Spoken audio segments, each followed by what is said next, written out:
আসসালামু আলাইকুম ভাই ও বোনেরা, আপনারা কেমন আছেন? আশা করি অনেক ভালো আছেন। গত 2-3 দিন কোনো ক্লাস হয়নি, কোনো ভিডিও দিতে পারিনি আপনাদেরকে, কোনো ক্লাস হয়নি, তার জন্য আমি আন্তরিকভাবে দুঃখিত।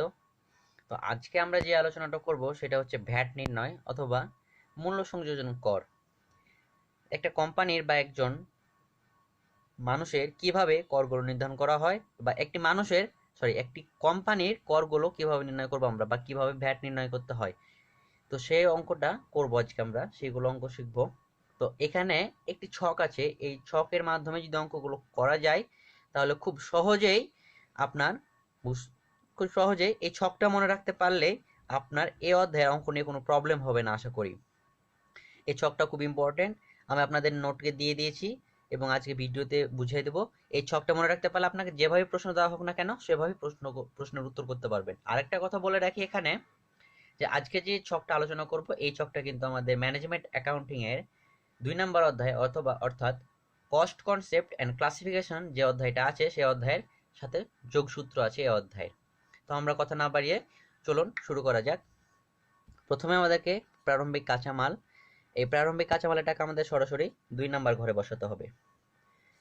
1 নম্বরে না, সরি, এখানে 2 নম্বর ঘরে টাকাটা বসাতে হবে। যে প্রারম্ভিক কাঁচামাল যেটা থাকবে তার সাথে আমাদের যোগ করতে হবে কাঁচামাল ক্রয়, ক্রয় পরিবহন। তো কাঁচামাল ক্রয়, ক্রয় পরিবহন যোগ করে আমাদেরকে বসাতে হবে, এবং এইটার সাথে বাদ দিতে হবে আমাদের ক্রয় ফেরত ও ক্রয় বাট্টা, অর্থাৎ ক্রয় ফেরত অথবা ক্রয় বাট্টা বাদ দিয়ে আমরা যেই টাকার পরিমাণ পাবো সেই টাকার পরিমাণ থেকে এই প্রারম্ভিক কাঁচামাল এই থেকে, মানে এই যে যোগ কাঁচামাল ক্রয় ও ক্রয় পরিবহন যোগ করে ক্রয় বাট্টা বা ক্রয় ফেরত বাদ দিয়ে যে টাকার পরিমাণটা পেয়েছি, এই টাকার পরিমাণকে এই যে প্রারম্ভিক কাঁচামাল থেকে বিয়োগ করলে আমরা যেই টাকার পরিমাণ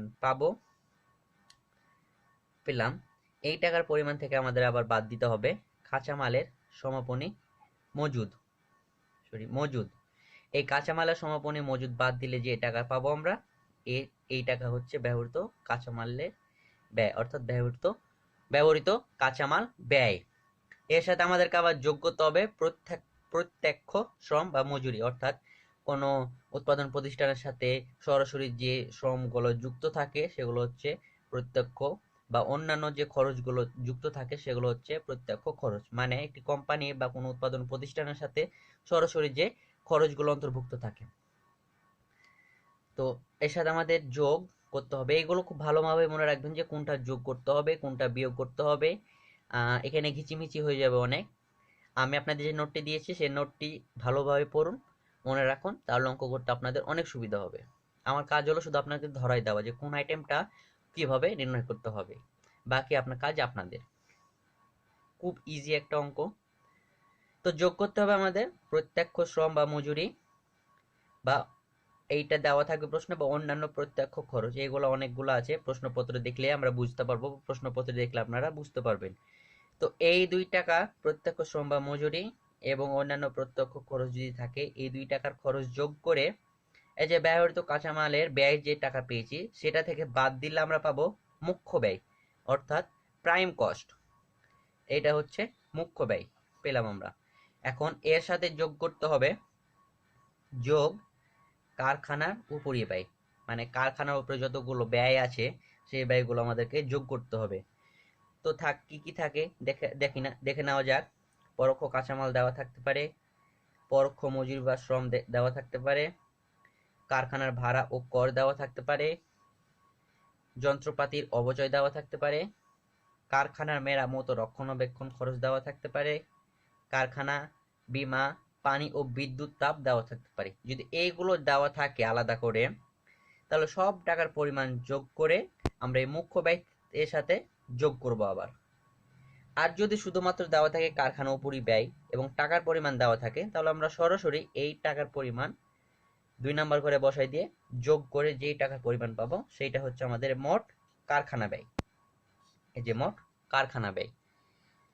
এখন মোট কারখানা ব্যয়ের সাথে আমাদেরকে আরো যোগ করতে হবে চলতি কার্যের প্রারম্ভিক মজুদ যোগ করতে হবে, আর বাদ দিতে হবে আমাদের চলতি কার্যের সমাপনী মজুদ। অর্থাৎ চলতি কার্যটা কি? চলতি কার্য হচ্ছে কোনো কাজ যে চলমান অবস্থায় আছে যে পরিমাণ চলমান অবস্থায় মজুদ করা হয়েছে। ধরা যাচ্ছে যে আমি একটি শার্ট মানে প্যান্ট তৈরি করার প্রতিষ্ঠান, আমার প্রতিষ্ঠান আমি প্যান্ট তৈরি করি। তো আমার প্যান্ট এখন চলতি মানে প্যান্ট তৈরি হচ্ছে, এখনো সম্পূর্ণ হয়নি। সেই প্রারম্ভিক আমাদের মজুদ আছে, যেটা আছে মজুদ আছে সেটা হচ্ছে প্রারম্ভিক চলতি কাজের প্রারম্ভিক মজুদ মানে শুরু আছে। আর চলতি কার্য মানে হচ্ছে যেটা চলমান আছে, সেটা হচ্ছে চলতি কার্য। তো চলতি কার্যের প্রারম্ভিক যোগ করতে হয় এবং সমাপনী বিয়োগ করতে হয়। এই ছকে একটা জিনিস ভালো করে লক্ষ্য করবেন যে প্রারম্ভিক যোগ করব আমরা আর সমাপনী বিয়োগ করব। তো দেখেন যোগ চলতি কার্যের প্রারম্ভিক মজুদ বাদ এখানে টাকার পরিমাণটা বসিয়ে দেব, এর থেকে আমরা বাদ দেব চলতি কার্যের সমাপনী মজুদ, এই সমাপনী মজুদ। তো এই টাকা বাদ দিয়ে আমরা যেটা পাবো সেই টাকার পরিমাণ হচ্ছে আমাদের উৎপাদন ব্যয়।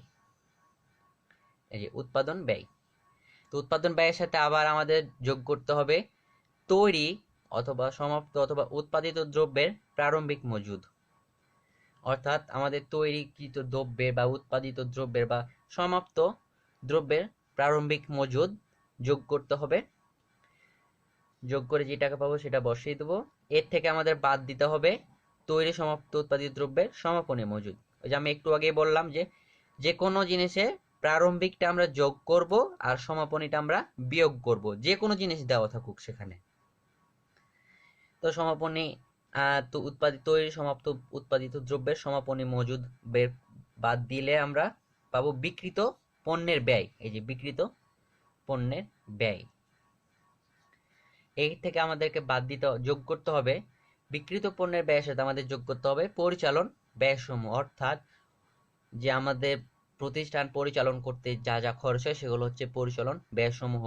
এখানে পরিচালন ও ব্যয়সমূহ দুই ধরনের আছে, একটা হচ্ছে অফিস ও প্রশাসনিক উপরিব্যয় আর একটা হচ্ছে বিক্রয় ও বন্টন উপরিব্যয়। তো এগুলো আবার মধ্যে অনেকগুলো ভাগ দেওয়া থাকে, এগুলো অঙ্ক করার সময় আমরা বুঝতে পারবো বা অঙ্ক করার সময় আপনারা বুঝতে পারবেন যে কোনগুলো অফিস ও প্রশাসনিক উপরিব্যয় আবার কোনগুলো বিক্রয় ও বন্টন উপরিব্যয়। অর্থাৎ বিক্রয় ও বন্টন কার্যের জন্য যে সকল ব্যয়গুলো ধরা হয় বা খরচগুলো ধরা হয় সেগুলো হচ্ছে বিক্রয় ও বন্টন। আর অফিস ও প্রশাসনিক মানে অফিসের ভিতরে বা প্রতিষ্ঠানের ভিতরে যে ব্যয়গুলো ধরা হয় এই পরিচালন ব্যয় সমূহ সেগুলো ধরবো আমরা অফিস ও প্রশাসনিক উপরিব্যয়।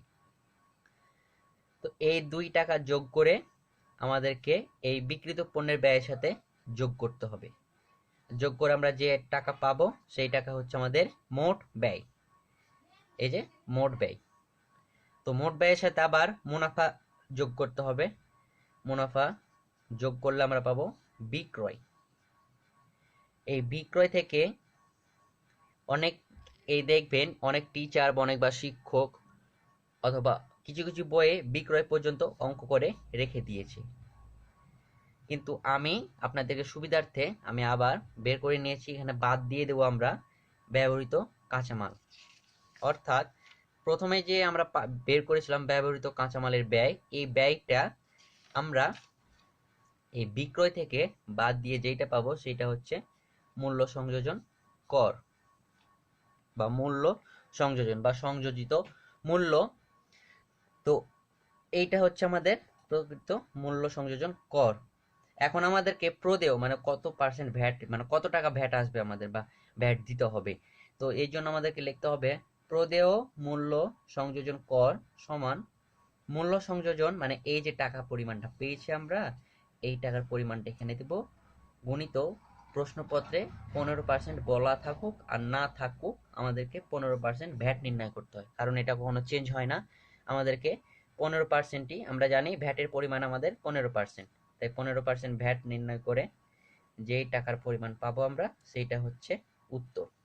আমি এখানে টাকার পরিমাণ লিখছি না, যেই টাকার পরিমাণ পাবো আমরা মানে এই টাকার সাথে 15% গুণ করে যে টাকার পরিমাণ পাবো সেই টাকা হচ্ছে আমাদের উত্তর। তো চলুন আমরা এখন একটু অঙ্ক দেখে আসি, তাহলে আপনারা খুব ইজিলি বুঝতে পারবেন। আর আরেকটা বিষয় মনে রাখবেন যে কোন আইটেম যোগ করতে হয় এবং কোন আইটেম বিয়োগ করতে হয় এইগুলো খুব ভালোভাবে মনে রাখবেন। আর প্রশ্নের ধারাবাহিকতা অনুযায়ী আমাদের ছকটা করা এবং এই ছকের অনুযায়ী প্রশ্ন দেওয়া থাকবে ধারাবাহিকভাবে, উল্টা পাল্টা করে দেওয়া থাকবে না। তো চলুন আমরা এখন একটা অঙ্ক শুরু করি। তো প্রশ্ন বলা হয়েছে এবিসি লিমিটেড এর 2018 সালে 30 জুন সমাপ্ত বছরের পণ্য উৎপাদন ব্যয় ও বিক্রয় সংক্রান্ত তথ্যাবলী নিম্নে দেওয়া হলো। তো কি কি তথ্য দেওয়া আছে আমরা একটু দেখে নিই। দেওয়া আছে প্রারম্ভিক কাঁচামাল 1,00,000 টাকা, সমাপনী কাঁচামাল 25,000 টাকা, প্রারম্ভিক চলতি কার্য 80,000, সমাপনী চলতি কার্য 50,000, প্রারম্ভিক তৈরি পণ্যের মজুদ 1,50,000, এই যে সমাপনী তৈরি পণ্যের মজুদ 75,000, কাঁচামাল ক্রয় দেওয়া আছে 2,50,000, প্রত্যক্ষ মজুরি 1,20,000, কারখানা ও পরিব্যয় 2,25,000, প্রশাসনিক ও বিক্রয় ব্যয় 3,25,000। এবং নিচে বলা হয়েছে কোম্পানি মোট খরচের ওপর 20% হারে লাভ যুক্ত করে পণ্য বিক্রয় করে। মানে মুনাফা বের করতে হবে আমাদেরকে, এই মোট খরচ গুণিত 20% দিলে আমাদেরকে মুনাফা বের হয়ে যাবে। এবং 15% হারে মূল্য সংযোজন কর ধার্য করে। তো আমরা এখন অঙ্কটি সমাধান করি, তাহলে বুঝতে পারবেন। তো প্রথমে আমাদেরকে আইটেম দেওয়া ছিল কি প্রারম্ভিক কাঁচামাল, এবং আমাদের ছকে আমরা প্রথমে লিখি প্রারম্ভিক কাঁচামাল। এই কাঁচামাল সরাসরি 1 নাম্বার ঘরে বসালাম আমরা, অথবা 2 নাম্বার ঘরেও বসালেও হয়, সমস্যা নাই। তো এর সাথে যোগ করব আমরা কাঁচামাল ক্রয়। কাঁচামাল ক্রয় কত দেওয়া আছে প্রশ্নপত্রে কাঁচামাল ক্রয় দেওয়া আছে 2,50,000, যোগ করলে আসে আমাদের 3,50,000। এখন আমরা জানি যে প্রারম্ভিক না সমাপনী, সম্পূর্ণ সমাপনী সবগুলো বাদ দিতে হয়। তাই আমরা এখানে এই যে বাদ সমাপনী কাঁচামাল 25,000, তো 3,50,000 থেকে 25,000 বাদ দিলে আসে আমাদের 3,25,000। এই 3,25,000 হচ্ছে আমাদের ব্যবহৃত কাঁচামালের ব্যয়। এগুলা সবসময় ছকটা মনে রাখবেন। এর সাথে আমাদের যোগ করতে হয় কি প্রত্যক্ষ মজুরি। তখন আমাদের প্রত্যক্ষ মজুরি বা শ্রম বা অন্যান্য প্রত্যক্ষ খরচ যেগুলো আছে সেগুলো, তো এখানে সরাসরি দেওয়া ছিল প্রশ্নপত্রে যে প্রত্যক্ষ মজুরি ছিল 1,20,000। এই 1,20,000 হচ্ছে প্রত্যক্ষ মজুরি, যোগ করলে আসে আমাদের 4,45,000। এই 4,45,000 হচ্ছে আমাদের মুখ্য ব্যয় অর্থাৎ প্রাইম কস্ট। এর সাথে আবার যোগ করতে হয় আমাদের কারখানা ও পরিব্যয়। কারখানা ও পরিব্যয়ের মধ্যে আমরা সূত্রে দেখেছি অনেক কিছুই আছে, কিন্তু প্রশ্নপত্রে সরাসরি বলা হয়েছে যে কারখানা ও পরিব্যয়, মানে কারখানা ও পরিব্যয়ের মধ্যে যে সকল আইটেম থাকে এগুলো আলাদা করে দেওয়া নাই, বরং একসাথে দেওয়া আছে। তাই আমরা সরাসরি কারখানা ও পরিব্যয় 2,25,000 এর সাথে যোগ করে নিয়েছি। যোগ করে আমরা পেয়েছি 6,70,000। এই 6,70,000 হচ্ছে মোট কারখানা ব্যয়, মানে মোট কারখানা খরচ। এর সাথে আবার যোগ করতে হবে প্রারম্ভিক চলতি কার্য দেওয়া ছিল 80,000 টাকা। এই যে 80,000 টাকা যোগ করে আমরা পেয়েছি 7,50,000। এর থেকে যে সমাপনী, এই দেখেন সমাপনী আমি বাদ দিয়েছি, সমাপনী চলতি কার্য 50,000। তাহলে 7,50,000 থেকে 50,000 বাদ দিলে আসে 7 লক্ষ টাকা। এই 7 লক্ষ টাকা হচ্ছে আমাদের উৎপাদন ব্যয়, মানে উৎপাদন করতে 7 লক্ষ টাকা খরচ, যে খরচটা হয় সেটা হচ্ছে উৎপাদন ব্যয়। এর সাথে আমাদের আবার যোগ করতে হবে যোগ প্রারম্ভিক তৈরি মজুদ। প্রশ্নপত্রে দেওয়া আছে 1,50,000। এখন আবার 7 লক্ষ থেকে 1,50,000 যোগ করলে আসে 8,50,000, বাদ সমাপনী। এই যে সমাপনী সবসময় বাদ হয়, সমাপনী তৈরি মজুদ 75,000 টাকা। তো 8,50,000 থেকে 75,000 বাদ দিলে আসে আমাদের 7,75,000। এই 7,75,000 হচ্ছে আমাদের এই বিক্রিত পণ্যের ব্যয়। এর সাথে আবার আমরা প্রশ্ন যোগ করেছি, প্রশ্নপত্রে দেওয়া আছে যে প্রশাসনিক ও বিক্রয় ব্যয়, যে যোগ প্রশাসনিক ও বিক্রয় ব্যয়, অর্থাৎ আমাদের সূত্রেও আমরা জানি যে বিক্রিত পণ্যের ব্যয়ের পরে আসে প্রশাসনিক ও বিক্রয় খরচ। তো প্রশাসনিক ও বিক্রয় খরচ সরাসরি দেওয়া আছে এখানে, প্রশাসনিক ও বিক্রয় ব্যয় 3,25,000 প্রশ্নপত্রে দেওয়া আছে, তাই আমি সরাসরি 3,25,000 বসিয়ে দিয়েছি। তো 7,75,000 সাথে 3,25,000 যোগ করলে আসে, এখানে দেখেন 11 লক্ষ টাকা।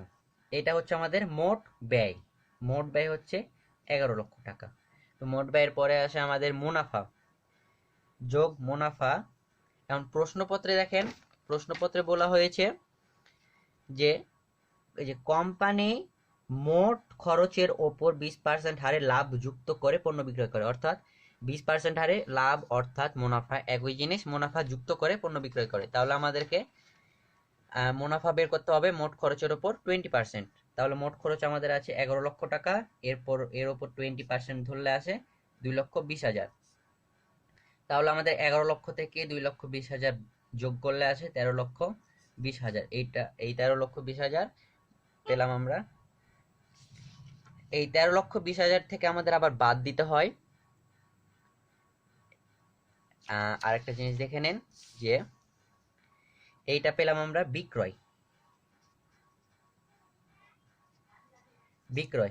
এই মোট ব্যয় থেকে মুনাফা বাদ দিলে আমরা পাবো বিক্রয় 13,20,000 টাকা। এই 13,20,000 থেকে আমাদেরকে আবার বাদ দিতে হবে ব্যবহৃত কাঁচামাল ব্যয়, অর্থাৎ প্রথমে যে আমরা আইটেমটা বের করে পেয়েছিলাম 3,25,000 টাকা, সেই 3,25,000 টাকা অর্থাৎ ব্যবহৃত কাঁচামাল ব্যয়, এই 3,25,000 টাকা বাদ দিলে আসে আমাদের 9,95,000। এই 13,20,000 থেকে 3,25,000 বাদ দিলে আসে আমাদের 9,95,000।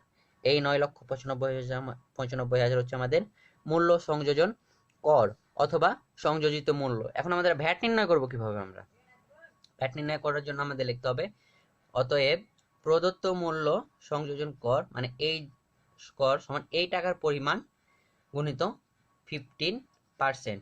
যে টাকা আসবে সেটা হচ্ছে অ্যান্সার। অর্থাৎ 9,95,000-এর সাথে 15% গুণ করলে হয় 1,49,250 টাকা। এইটা হচ্ছে অ্যান্সার। আর এইভাবে অঙ্কগুলো করতে হয়। তো যদি ছকটা মনে থাকে তাহলে খুব ইজিলি সব অঙ্ক করতে পারবেন, এবং আমি সমাধান সহ আপনাদেরকে একটি নোট দেওয়া হবে অথবা সাজেশন দিয়ে দেবো আপনাদেরকে, সেই অঙ্কগুলো করলেই হবে। আর আপনাদের সর্বপ্রথম আমি বারবার বলবো যে এই ছকটা যদি আপনারা মনে রাখতে পারেন তাহলে আপনাদের অঙ্ক করতে বিন্দু মাত্র কোনো প্রবলেম হবে না, আপনারা খুব ইজিলি অঙ্কগুলো করতে পারবেন। তো ছকটা ভালোভাবে মনে রাখুন, ভালোভাবে পড়ুন। যদি কোনো জায়গাতে বুঝতে অসুবিধা হয় তাহলে আমাকে প্রশ্ন করুন, আমি আপনাদেরকে আবার বুঝিয়ে দেবো। এবং আমি যে অঙ্কগুলো দিয়েছি সেই অঙ্কগুলো বারবার প্র্যাকটিস করুন, তাহলে পরীক্ষাতে ইনশাল্লাহ এগুলোর ভিতর থেকে অঙ্ক আসবে। তো আশা করি আপনারা বুঝতে পেরেছেন।